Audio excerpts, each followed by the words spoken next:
अऊज़ु बिल्लाहि मिनश्शैतानिर्रजीम बिस्मिल्लाहिर्रहमानिर्रहीम। अस्सलामु अलैकुम। कैसे हैं मेरे मादी सामीन? मैं उम्मीद करती हूँ कि आप सब खैरियत से होंगे। अल्लाह पाक आप सबको हमेशा खुश रखे। अल्लाह रब्बुल इज़्ज़त बड़ा रहीम व करीम है, बड़ा गफ्फार है, सत्तार है, रहीम व करीम है। उसकी जितनी तारीफ की जाए, उसकी जितनी भी तारीफ की जाए कम है। हम हर बात पे, हर चीज़ में हम बहुत ज़्यादा परेशान हो जाते हैं कि हमारे ऊपर ये परेशानी क्यों आई? क्यों हमें अल्लाह रब्बुल इज़्ज़त ने इन परेशानियों में घेर लिया। बहुत सारे लोगों के दिमागों में आते हैं, काश हम यहाँ ऐसा काम ना करते तो हमारे साथ ऐसा ना होता। अल्लाह पाक ने सामने वाले को इतना दिया है, हमें क्यों नहीं दिया अल्लाह पाक ने? मगर मेरे मोअज़्ज़िज़ सामीन, अल्लाह रब्बुल इज़्ज़त जानता है कि हमारे लिए क्या बेहतरी है और क्या हमारे लिए बेहतरी नहीं है। हमारे अल्लाह तो गैब के इल्म जानता है, हमारा अल्लाह जानता है कि क्या हमारे लिए बेहतरी थी। ना जाने कौन-सी चीज़ से हमें नुकसान था। मूसा अलैहिस्सलाम जब हज़रत ख़िज़र अलैहिस्सलाम के साथ जा रहे थे, तो ख़िज़र अलैहिस्सलाम ने उनसे कहा था कि मुझसे कोई सवाल नहीं करना। मूसा अलैहिस्सलाम फिर भी अपना सवाल पूछे बगैर ना रह पाए। मूसा अलैहिस्सलाम ने ख़िज़र अलैहिस्सलाम से 3 सवाल करे। उन्होंने कहा कि ये कश्ती बिल्कुल सही थी, ये लोगों के जाने-आने का रास्ता था। इस कश्ती में बैठ के लोग अपने काम करते थे, अपना पैसा कमाते थे, लेकिन आपने इस कश्ती में क्यों छेद कर दिया? अब इसका तो अल्लाह रब्बुल इज़्ज़त को ही मालूम था कि उन्होंने इसमें क्यों छेद करा। लेकिन फिर भी ख़िज़र अलैहिस्सलाम ने मूसा अलैहिस्सलाम को बताया कि ये कश्ती एक ज़ालिम बादशाह हमेशा ले लिया करता था और इसमें गरीब लोगों ने बड़ी मेहनत करी हुई थी, इस वज़ह से मैंने इसमें छेद कर दिया ताकि अब ज़ालिम बादशाह गरीब लोगों से उनकी मेहनत ना छीन सके। मेरे मोअज़्ज़िज़ सामीन, अल्लाह रब्बुल इज़्ज़त ने हर काम में हमारे लिए हिकमत रखी होती है। हमें किसी भी चीज़ से मायूस नहीं होना चाहिए।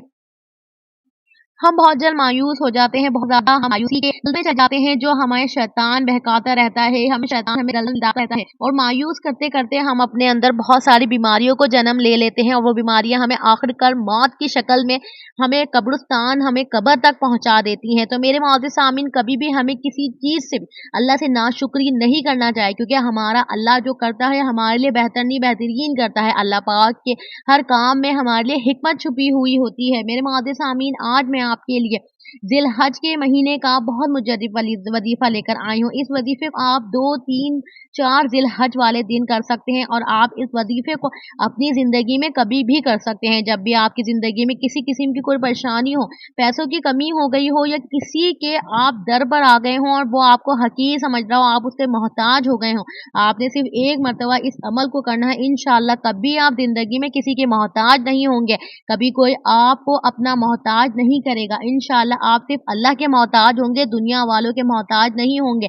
आपने कौन-सा अमल करना है, वो कौन-सा वज़ीफ़ा करना है, जिसको करने से इंशाअल्लाह अल्लाह कभी आपकी जेब खाली नहीं होने देगा, कभी आपके रिज़्क़ में कमी नहीं होने देगा, कभी आपके ऊपर से परेशानियाँ आने नहीं देगा, कभी आपकी ज़िंदगी में कोई परेशानी पैसों से, जान से, माल से आएगी ही नहीं इंशाअल्लाह। आपने पूरे साल में सिर्फ़ 1 दिन इस अमल को करना है इंशाअल्लाह। वीडियो को आगे बढ़ाने से पहले आप सबसे छोटी-सी दरख्वास्त है, अगर आप मेरे चैनल पर नए हैं और अभी तक आपने मेरे चैनल सब्सक्राइब नहीं किया, तो सबसे पहले मेरे चैनल को सब्सक्राइब कर लें और मेरी वीडियो को पूरी एंड तक लाज़मी देखा करें। बीच में एक अल्फ़ाज़ भी स्किप नहीं करा करें, क्योंकि बहुत सारी बीच में ऐसी बातें होती हैं, जिससे हमारी मोटिवेशन बढ़ जाती है, हमें वज़ीफ़ा करने में और तजस्सुस पैदा होता है। मेरे मोअज़्ज़िज़ सामीन, आपने नमाज़ फ़जर के फ़र्ज़ और सुन्नत के दरमियान आपने इस अमल को करना है। आपने एक सफ़ेद कागज़ ले लेना है और एक आपने उसके साथ एक पेन ले लेना है और उसपे आपने सूरह फ़ातिहा पढ़नी है।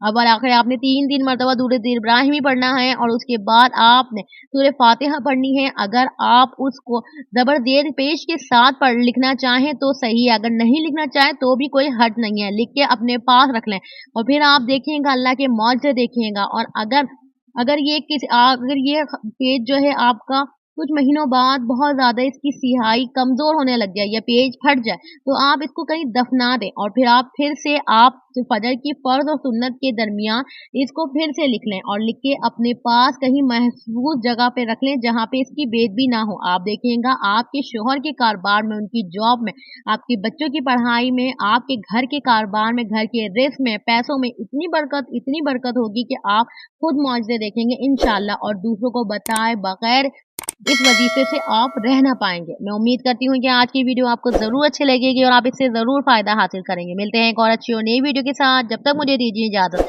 अपनी दुआओं में मुझे याद रखिएगा, मेरे चैनल को ज़रूर सब्सक्राइब कर लिएगा। अल्लाह हाफ़िज़।